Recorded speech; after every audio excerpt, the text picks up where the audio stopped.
यहाँ पर जो पीड़ित परिवार है उन लोगों से मिलने के लिए आए थे। त्रासदी ये है कि बिहार में किसी भी परिवार के साथ, किसी व्यक्ति के साथ कोई दुर्घटना, जघन्य अपराध हो जाए तो सरकार जिसके साथ दुर्घटना हुई वो तो भुगत ही रहा है, उसके साथ साथ जो लोग उसके साथ खड़े हैं वो भी परेशानी में पड़ जा रहा है। ये जो घटना है जिसमें एक माइनर छोटी बच्ची के साथ रेप हुआ है, उसके बाद उसकी हत्या हो गई और उसके बाद जब समाज उग्र हुआ या समाज ने उस प्रोटेस्ट किया, कुछ प्रदर्शन हुआ है, तो जैसा कि लोग बता रहे हैं कि उसमें 40 से ज़्यादा लोगों को नामजद अभियुक्त बना दिया गया। तो समाज दोनों ओर से मारा जा रहा है। एक तो पुलिस की गलती है कि किसी के परिवार के साथ, किसी के बच्चे के साथ इतना बड़ा जघन्य अपराध हुआ और उसके खिलाफ अगर किसी ने आवाज़ उठाई, कोई आक्रोश प्रदर्शित किया तो उसके बदले में 40 लोगों पर केस भी लगा दिया गया।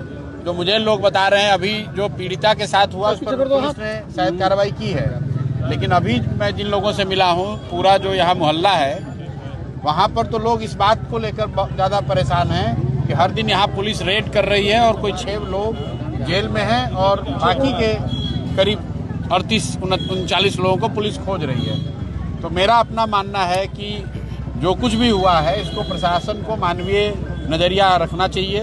अपराधी जो है उस पर तुरंत उसको अरेस्ट किया है, उस पर फास्ट ट्रैक कोर्ट में शायद मामला चल रहा है, जल्दी से जल्दी उसको सज़ा मिलनी चाहिए।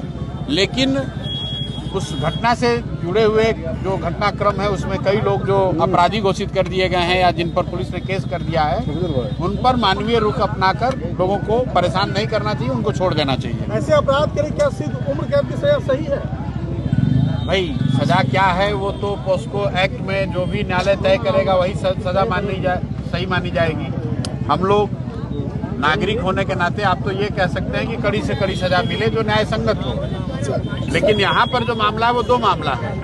एक जो रेप और हत्या का मामला है उसमें जो अभियुक्त है वो अरेस्ट कर लिया गया है, लेकिन जो दूसरा मामला है जिसको लेकर यहाँ ज़्यादा हंगामा है वो ये कि जब ये घटना हुई तो उसके प्रोटेस्ट में जो लोगों ने एक जगह कहीं लोग जमा हुए या पुलिस से उनकी कोई बकझक हुई या मुठभेड़ हुई, मुठभेड़ तो नहीं कहेंगे, झड़प हुई, उसके आधार पर 40 से ज़्यादा लोगों को नामजद अभियुक्त बना दिया गया है। तो मैं जो आपको बता रहा हूँ बिहार में स्थिति ये है कि आपके घर में डकैती हो गया, आपके यहाँ मर्डर हो गया और अगर मोहल्ले वाले उसके खिलाफ प्रोटेस्ट कर रहे हैं तो डकैती से करने वाले से ज़्यादा पुलिस की चिंता ये है कि जो प्रोटेस्ट कर रहा है उसको पकड़ो। वो मेरी समझ से गलत है।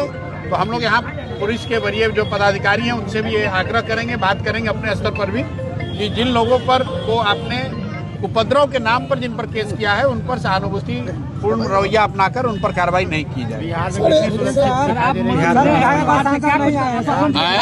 अभी तक नहीं आए हैं। विधायक और सांसद क्यों आएंगे? जब आप उनको मुफ्त में वोट दीजिएगा तो विधायक और सांसद क्यों आएगा?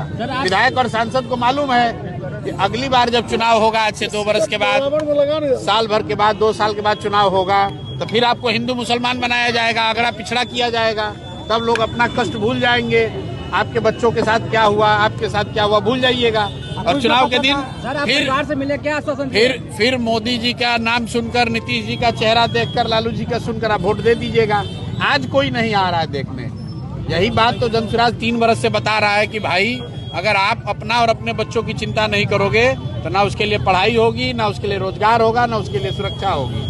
कितनी सुरक्षित है बेटियां? मेरा ये सवाल बिहार में, पूरे बिहार में भाई जो पिछले 2 महीनों से हम लोग देख रहे हैं, अभी तो नई सरकार चुनकर आई है, अभी बोलने पर तो लोग यही कहेंगे कि अभी कार्रवाई हो रही है, लेकिन पिछले 2 महीने से आप देख रहे हैं, चाहे जहानाबाद के नीट की छात्रा का मामला हो, मधेपुरा में, खगड़िया में, पूर्णिया में, हर जगह रेप और मर्डर की जो घटनाएं हैं वो बहुत बड़ी संख्या में अभी लोग बता रहे हैं और ये उसी कड़ी में एक घटना है। लेकिन मैं जो बात आपके जरिए बताना चाह रहा हूँ बिहार के समाज को कि आपके साथ कोई दुर्घटना हो जाए, कोई आपके साथ, आपके परिवार के साथ, आपके जानने वाले के साथ जघन्य अपराध कर दे, तो अपराधी जब पकड़ा जाएगा, लेकिन अगर आपने आवाज उठाई तो सबसे पहले आपको पकड़ा जाएगा। जो मुझे यहाँ समझ में आ रहा है कि भाई 6 साल 7 साल के बच्ची के साथ जघन्य अपराध हुआ है, रेप हुआ, मर्डर हुआ, स्वाभाविक तौर पर लोग वहाँ उग्र होंगे ही होंगे। और लोगों ने जो प्रदर्शन किया, पुलिस से उनका जो झड़प हुआ, उसके आधार पर पुलिस पर कोई दोष नहीं है। पुलिस ने 6 लोगों को पकड़ के अंदर कर दिया। तो भाई जो जघन्य अपराध हुआ तो कितने पुलिस वाले सस्पेंड हुए ये भी तो बताओ।